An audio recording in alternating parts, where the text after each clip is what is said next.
what's going on is that an emergent Sunni Islamist power is trying to impose itself on a minority community in a very brutal way. And there is already a pattern of behavior 8 months into the Shara government of this kind of activity. And now here we are. It's the third occasion already that this kind of thing is taking place. Given recent events in Syria, there's no one we'd rather talk to than Jonathan Spire, Director of Research at the Middle East Forum, an Israeli journalist who has most recently been to Syria in April.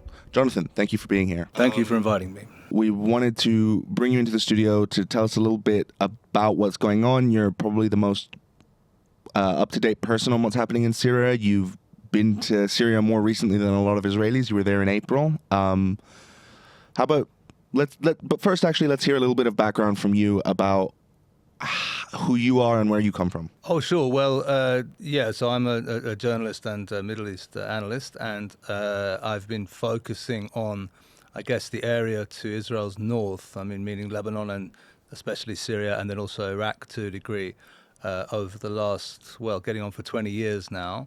And I've worked and traveled extensively in Syria over the last 13 years. The first time when I went in there was the beginning of the civil war, so it was in very early 2012. And I covered the civil war from all fronts in a certain sense, as to say, also embedding with the rebellion and also with the Assad regime and also with the Kurdish forces in the east, and also interviewing ISIS people but in southern Turkey, not in their area of control. So it means I covered the country quite extensively, and also up until the fall of Assad, and also subsequently. That's how I've reported from inside the country twice now since the fall of Assad. So let's talk a little bit about the Druze. It's been a relatively quiet area of the war. If I remember, there were protests there in 2012, but it never really seemed to get hot. Could you tell us a little bit about why that is and how it lasted for so long? Yeah, sure. The thing is that the Druze, as is well known, tend to mainly and understandably be concerned with their own preservation on their own lands. That's really, and then they sort of, I think, derive their political strategy and their relationship with states and with other communities from that basic need.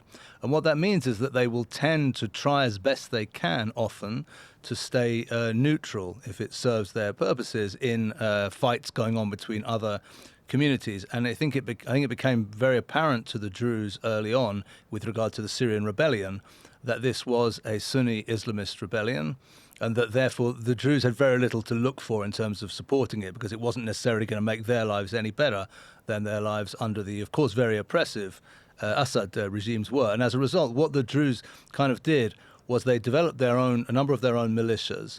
And then what they said to the Assad regime, maybe in a certain way comparable to what the Kurdish communities in Syria did, is they said to the Assad regime, look, we're not going to fight you, and we're not going to fight against the rebellion against you either.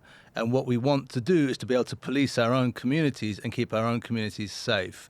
And to some degree, the Assad regime was okay with that, because the Assad regime had a chronic shortage of manpower pretty much throughout the civil war.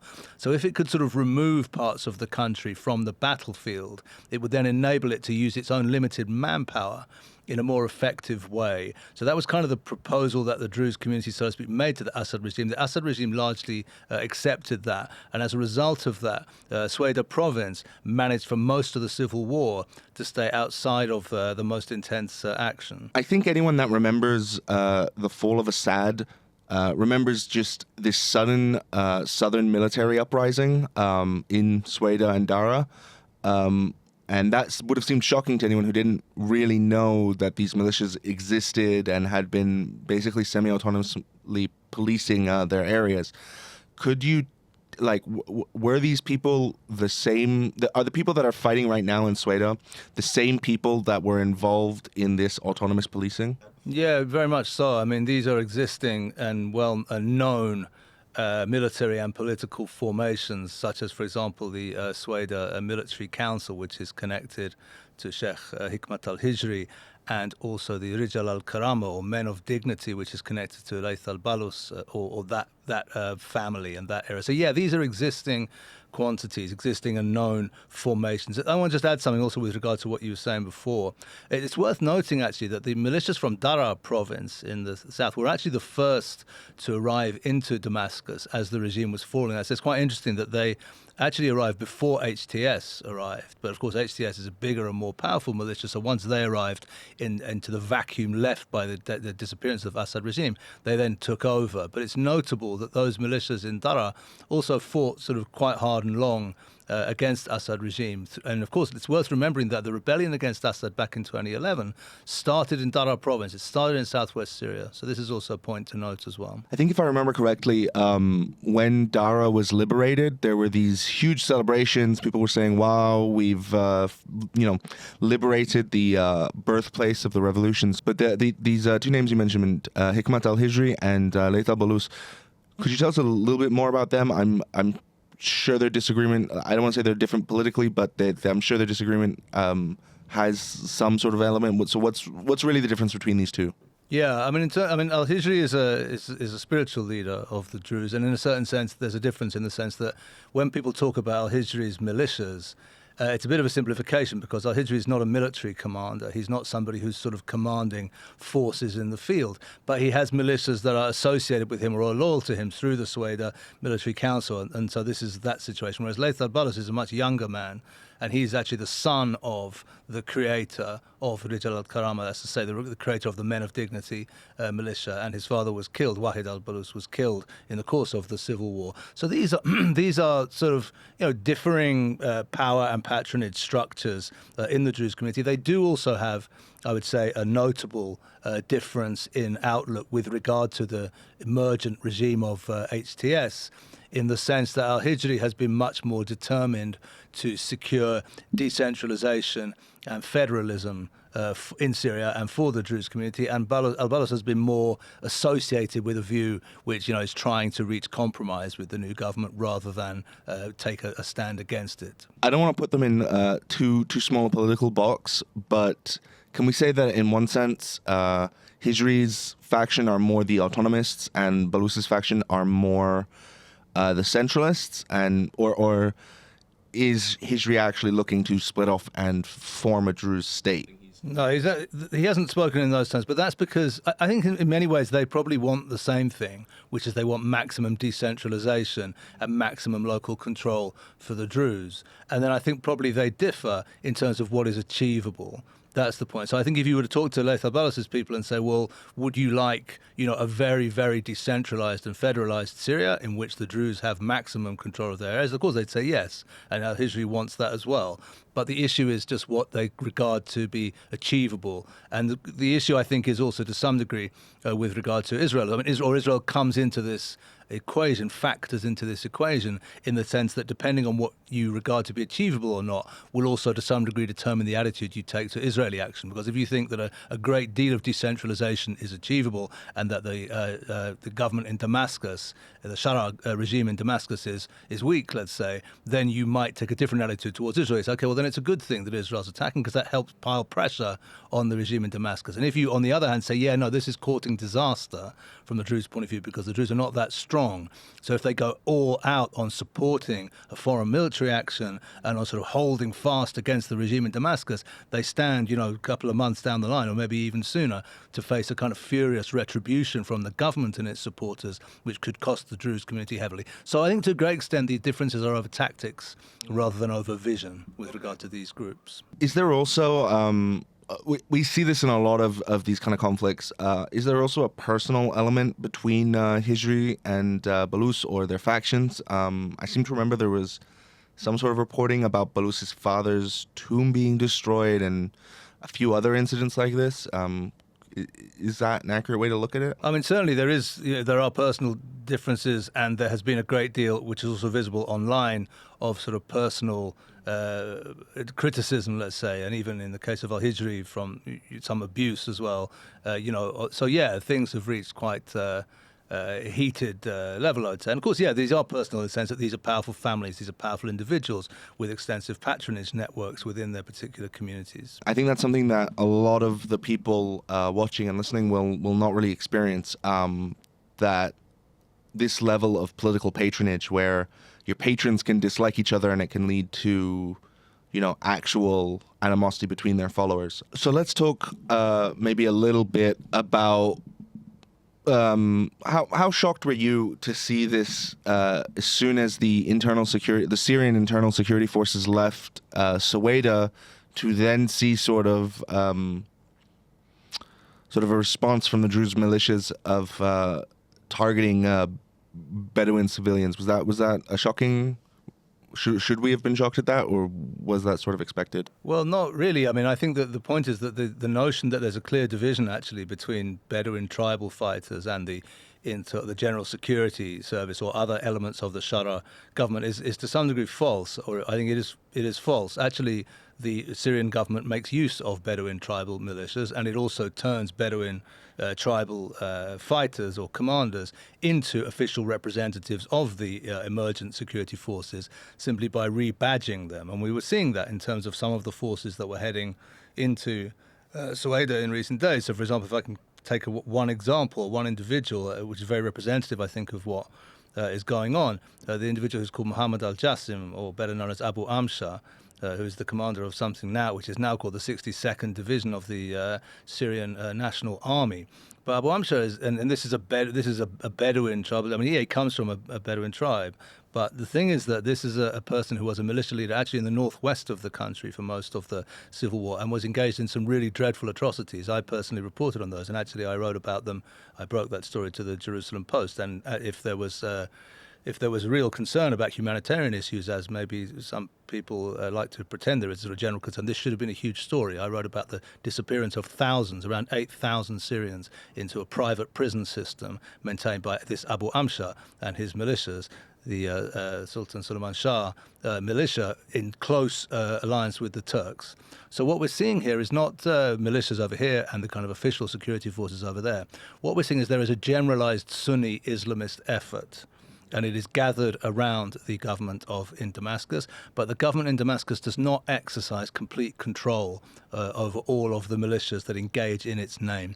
We saw this, for example, graphically demonstrated in the events in the western coastal area of Syria back in March, when there was widespread massacres of Alawi populations, after something which was triggered, it does seem, by an attack by Alawi forces loyal to the deposed dictator Bashar Assad on pro-Shara military checkpoint. But what happened was then Shara and the government gave a kind of general call to their militias to head west. And then what happened was huge massacres took place, because that's what these guys do. Anybody who knows about Abu Amsha and his pattern of behavior should not be surprised that there are atrocities against civilians when that guy gets involved, because that's what he does, demonstrably so, and with a rich, publicly available record of that kind of activity. So that's what's been going on, I think, in Suwaida in recent days. And then certainly there have been here and there, or there have been instances, certainly, of Druze retribution, of fighters engaged on behalf of Hijri or others who've committed atrocities too. But I don't think we should be getting into a kind of both sides narrative here or whatever, because actually that's not what's going on. What's going on is that an emergent Sunni Islamist power is trying to impose itself on a minority community in a very brutal way, and then that minority community is responding. And there is already a pattern of behavior 8 months into the Shara government of this kind of activity. It began, or first instance, was with the Alawis in the coastal area, as we said, in March. Then there was instances with the Druze in March and April, and now here we are. It's the third occasion already that this kind of thing is taking place. Wow. We're not even a year into the regime. Wow. So let's talk a little bit about Syria's other major minority, the Kurds. Although we should say that the SDF in the north, it's not a fully Kurdish government. They don't claim to be a Kurdish government. They claim to be sort of a non-ethnic government, but it's effectively run by the Kurds. How is this going to impact them? What should we expect to see? Is there going to be a lot of changes? Because I know that the SDF have been quite reluctant to hand over their weapons and to disarm. They're not so interested in in a centralized Syria? Yeah, well, first of all, as you know, there is a kind of diplomatic process underway between the leaders of what they call the Autonomous Administration of Northeast Syria, but essentially the commanders of SDF, the Syrian Democratic Forces, and representatives of Shara's government. And if I'm not mistaken, this week, or actually next week, there is due to be a meeting in Paris between, I think, General Mazloum Abdi, who is the commander of SDF, and Asad al-Shaibani, who is the foreign minister of the government in Damascus. I think those are the two representatives that are due to meet. There was a meeting a couple of weeks ago in Damascus, which was extremely unsuccessful. And this was something which the meeting brokered by Tom Barrack, the United States envoy to Syria, and of course, United States ambassador to Turkey as well. And the meeting ended in disarray, I think is the diplomatic term one would use, because it was clear there was no possibility for agreement. And Tom Barrack, interestingly, then publicly stated afterwards quite heavy criticism of SDF, where he was saying, well, the SDF is stalling and they need to get moving. We're not going to stick around forever. We're not going to babysit this forever. So they need to make a deal with Damascus. And he reiterated the American position of support for a strong centralized government in Damascus. By the way, I find this support to be baffling and ill-advised, but support it is. That's the position the Americans are taking. So what's happening essentially is that the Syrian Democratic Forces, who, as you mentioned, control a large part of territory. They control still around 30% actually of the territory of Syria. They essentially control Syria east of the Euphrates River.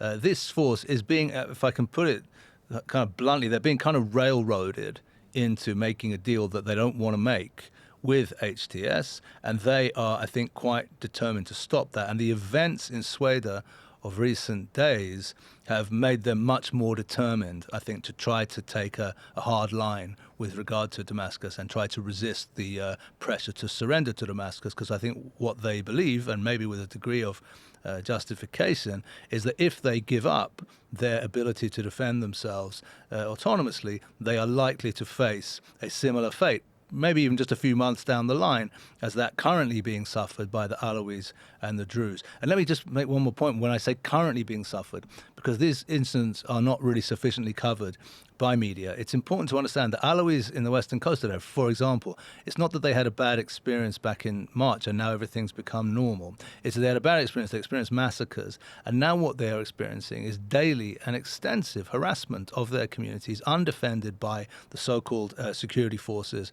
of Damascus, up to and including, for example, the widespread abduction and disappearance of young Alawi women being carried out by, it appears, Sunni Islamist forces. This situation is really reminiscent to me of the Kurds in Iraq in the 1990s after the first Gulf War, when they were sort of reluctant to hand over any autonomy or military power back to Iraq. I mean, rightly so. Do we see any proposals like this in Syria to give the Kurds their autonomy and to let them have more freedom and control over their own affairs? The problem is that there is no such proposals. No government, and of course the United States government here is the important one. The French also have, by the way, a close relationship with the SDF, and SDF people are much more happy right now with the stance that the French have been taking, because the French are not the power broker, the United States are. And no, I think it's been really notable that, after all, this partnership, which existed between the US and its allies on the one hand and the Syrian Kurdish forces on the other, which is now in place for more than a decade, has been a very successful partnership, in the sense that it was this partnership which destroyed the Islamic State so-called caliphate back in the period 2014 to 2019. So, America doesn't always do, or the West doesn't always do, proxy warfare all that successfully in the Middle East. And the alliance with the Syrian Kurds is an instance where the West has done it well, identified a partner, began to work with them, got the result they wanted, the defeat and destruction of the enemy. But it's very notable that this partnership has never gone hand in hand with a sort of diplomatic partnership. Actually, the West and the Americans have been very consistent on this. I mean, in their favor, if one can say it's a good policy or a bad policy, but it hasn't been an ambiguous policy. They've said to the Syrian Kurds throughout, we're united with you militarily to fight against ISIS. We're not uniting with you politically to bring about a long-term autonomy for the Kurds in Syria. And as is now very clear, with the close, I would say, correlation between American and Turkish positions vis-a-vis Syria, the United States has come out for a strong centralized Syria without federalism, without autonomous zones for minority communities. And that is currently the American position. And I guess it will be until we see it change, if it changes. Has there been any discussion amongst the SDF about why there hasn't been any Israeli intervention to help them? I mean, we intervened so quickly to help the Druze, but we've, as far as I know, never intervened to help the Kurds. Do they ever ask that? Is there any issue there? First of all, there hasn't been intervention for the Syrian Kurds, but on the other hand, the Syrian Kurds have not yet faced the prospect of the destruction of their autonomous area. That's to say, right now, with, by the way, let's remind ourselves, still the presence of around 900 United States service members on Syrian soil in alliance with SDF. They're more than capable right now, both diplomatically and militarily, of kind of holding their own. Even if there were to be a situation in which they were to be militarily threatened, I don't think there would be sort of anger against Israel in the sense that Israel has never proposed or pledged to defend the Syrian Kurdish areas. My sense is, from what I hear, that there are contacts behind the scenes between the government of Israel, the Israeli authorities, and the SDF leadership. I don't know where that's going or how strong that is. I very much doubt that there will be anything like a sort of pact of defense in which Israeli forces or Israeli air power will be used to defend the Syrian Kurds. I mean, I wouldn't completely rule it out. There are various scenarios in which it becomes imaginable, but right now, at least, it looks very unlikely. The other thing to remember is that there is no political alliance or political relationship between SDF and Israel beyond channels of communication, as far as I'm aware. So I don't think there will be expectations in that regard either way. And people are aware. I think everybody who knows the region and this particular area in a serious way are aware of the very deep and complex and long-standing relations between Israel and the Druze people, also because of the powerful role in Israeli society played by Israeli Druze in the security forces, in the political system. So there's nothing really comparable to that with regard to the Syrian Kurds. So I think nobody would be surprised at the different nature of the relationship. And the other thing to remember is that geographically, of course, the Druze are very close to the border. The Kurds are, out there east of the Euphrates. Has there ever been any sort of alliance between the Druze and the Kurds? They're sort of, I'm imagining not, because they're sort of separated by the length of Syria, but maybe has there anything historically been between them? Have they ever work together? They don't have as you say, a geographical link between the communities. The other thing to remember is that the Syrian Kurdish leadership is a very particular type of leadership, which is not really paralleled in the Druze context, by which I mean that the Druze leadership we were discussing earlier is a kind of traditional and religious and spiritual leadership of those communities, and this is one thing, whereas of course the Kurds are different. The Syrian Kurdish leadership is avowedly secular and I would say left of center in its political orientation. It supports or it believes in that ideology of the PKK, of the Kurdish Workers' Party. It says that it's not connected organizationally to the PKK, which of course is now disbanding itself anyway. But it has that sort of outlook. So it's a very different thing. I mean, if we think of, for example, the role of women fighters, which has kind of become a kind of flagship, a banner, so to speak, for the Syrian Kurds, and it's indicative of a much broader outlook, which is a kind of very secular and modernist outlook, if I could put it that way, whereas the Druze leadership, is traditionalist, is tribal, is spiritual. So there isn't a natural point of contact between the two leaderships in a certain way. There also isn't geographical link. At the same time, I think that certainly the Kurds have been watching carefully what's been going on in Sweden in recent days. I assume there is some kind of communication also between the leaderships. There has been some rumours also, actually, which is not really confirmed, but rumours that there was some initiative to invite SDF forces into the area in order to sort of police the area and help keep things quiet. But that's not something which has been confirmed, but it's been out there online in some discussions in recent days. Okay, so let's move on to how this is going to impact Israel. I think that's something that our viewers and listeners are really interested in, and that's probably their biggest concern, is how this is going to affect Israel.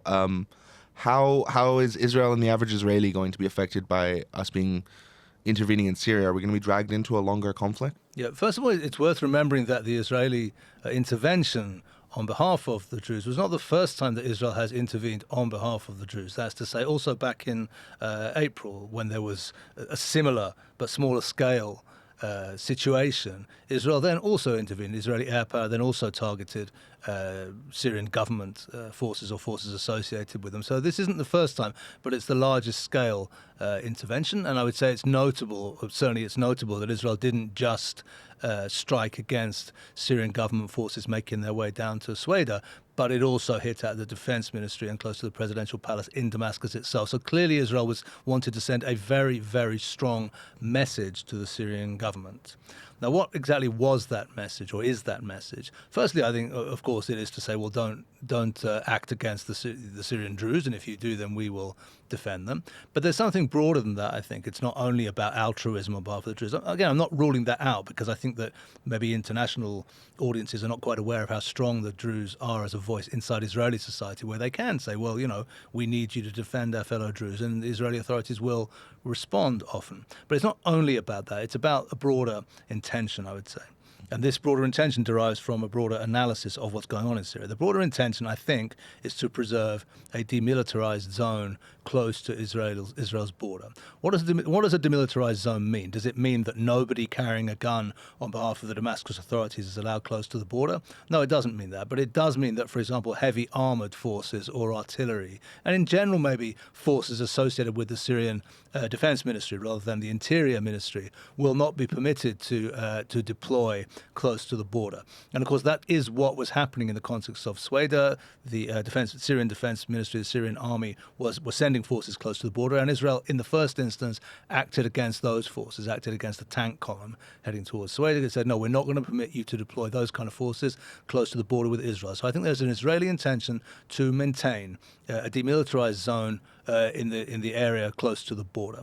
And then this derives from a broader analysis, I think, which Israel is favoring with regard to the Syrian situation, which is not shared, I think, by either Western European countries or the United States. And this analysis says that what's taking place is not the formation of a strong, new, centralized Syria, which can be a partner and a neighbor, but rather what's taking place is that a jihadi Sunni Islamist militia has seized power in Damascus, is acting the way that Sunni jihadi militias behave in terms of its behavior towards minorities, will probably behave in that way towards Israel as well if it gets the chance, and therefore Israel is basically relating with an extreme caution and suspicion towards this emergent regime of President Ahmed Shara and Hayat Tahrir al-Sham in Damascus. So we can say that because I think for some people they might have been a little bit confused as to whether the intervention was entirely on the basis of Druze outrage in Israel. But from what you're saying, it seems that there is a wider strategic consideration, and that as much as we like to think that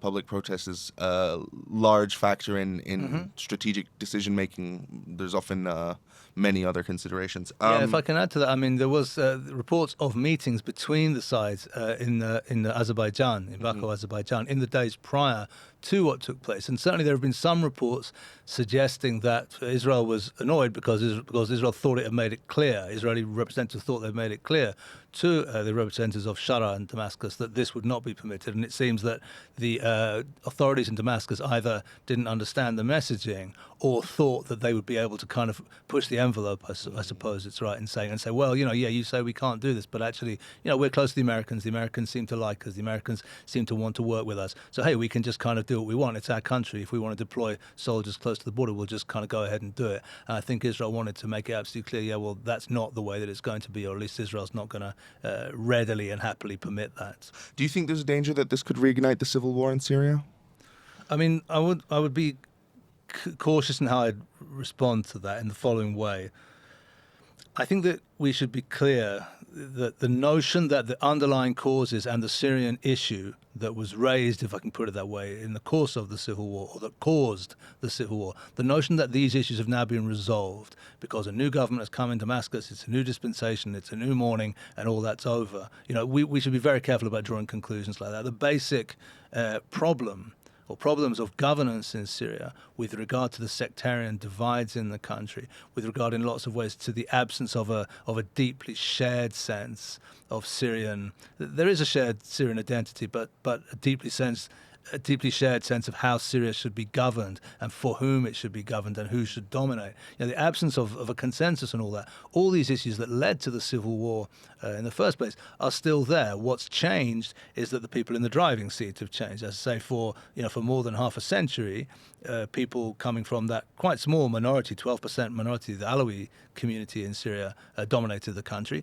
And now, in a certain sense, the situation has been normalized simply in the sense that the largest representatives of the largest community, the Sunni Muslim, the Arabic speakers of the country, now dominate. But that doesn't resolve all the issues. That doesn't mean to say that everyone else just will now salute the flag and keep quiet. There's still lots to be contested, lots to be fought over in terms of how Syria will be governed. And I wouldn't rule out the possibility, as we've now seen on no less than 3 occasions since December 8th, 2024, that this could erupt into violence in one context or another. If Syrian history is anything to go by, political issues often get contested, so to speak, also through armed action. And you sort of touched on this a little bit, saying that there are strategic considerations, but do you think the government is perhaps just chasing opportunism, or just sort of looking for opportunities where it can do things? And was this merely that they saw that they had the opportunity to maybe increase their influence in Syria and get increased influence amongst the Druze population in Syria? Or was this something that they probably thought about for a while to already intervene to help them? Or the government of Israel we're talking about. I mean, I think the one, how can I put this? One is maybe being a bit excessively optimistic in assuming that there is a clear and coherent long-term strategy on the part of the government of Israel. And I say that kind of semi-humorously, but not entirely. One should not assume that clear strategic thinking has taken place. Often what happens is that Israel tactically responds to situations. And to be fair, generally responds effectively, tactically to situations, but often in the absence of a properly worked out long-term strategy. That characterizes, I would say, Israeli behavior in all kinds of regional files and other areas.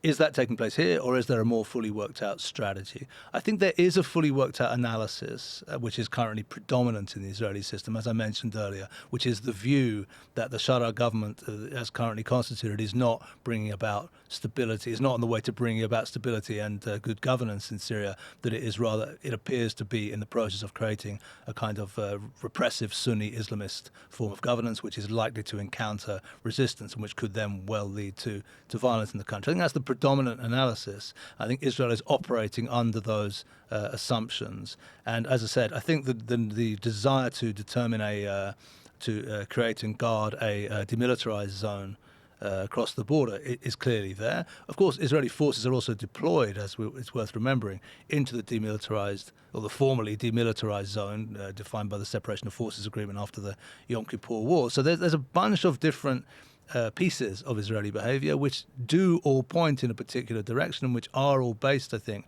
on a particular analysis. So in this sense, we shouldn't be surprised by the intervention on behalf of the Druze, and we shouldn't be surprised if it happens again. I wouldn't want to stress the following issue, or emphasize the following issue. This Israeli analysis is not shared currently in either Western Europe or the United States. That doesn't mean to say that it won't be shared permanently. It reminds me a little bit of the period immediately following the toppling of the Hosni Mubarak regime in Egypt back in 2011, 2012, when Israel from the very outset was absolutely skeptical and suspicious at the prospect of Muslim Brotherhood governance in Egypt, and took a very hard line saying, no, this is going to be a problem. You shouldn't be thinking there's any opportunity here. There is only threat. And for a considerable period of time, the then U.S. administration of President Obama, and certainly the Western European countries as well, absolutely didn't share that view and said, no, the Muslim Brotherhood can maybe be a partner. Let's give them a chance. Let's wait and see. And within a year or two, everybody had more or less come over to Israel's side when they realized what Muslim Brotherhood governance was actually going to look like. And then nobody particularly mourned when the Egyptian army stepped back in 2013 and removed the Muslim Brotherhood from power. So it's quite possible that we're in a similar situation here. At the moment, the Western countries may be in a kind of learning curve where they still have some illusions, and maybe 6 months to a year down the line, if things continue the way that they've currently appeared for the last 8 months, they'll also draw the conclusion that Sunni Islamist and jihadi governance in Damascus is maybe not the ideal situation. Well, that's been very enlightening, and I've definitely learned a lot from here. Even with what I already knew, this was very eye-opening.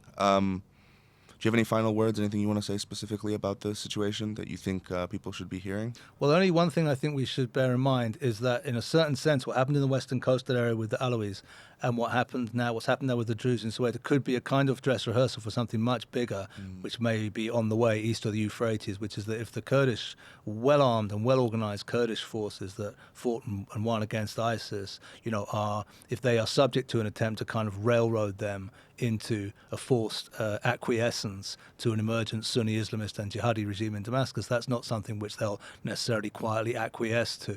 And that means then that further strife could be coming down the line on an even potentially larger scale in Syria. Well, thank you for being here. It's been a pleasure, and Thanks. I hope we'll see you again soon. Hope so. Thank you very much.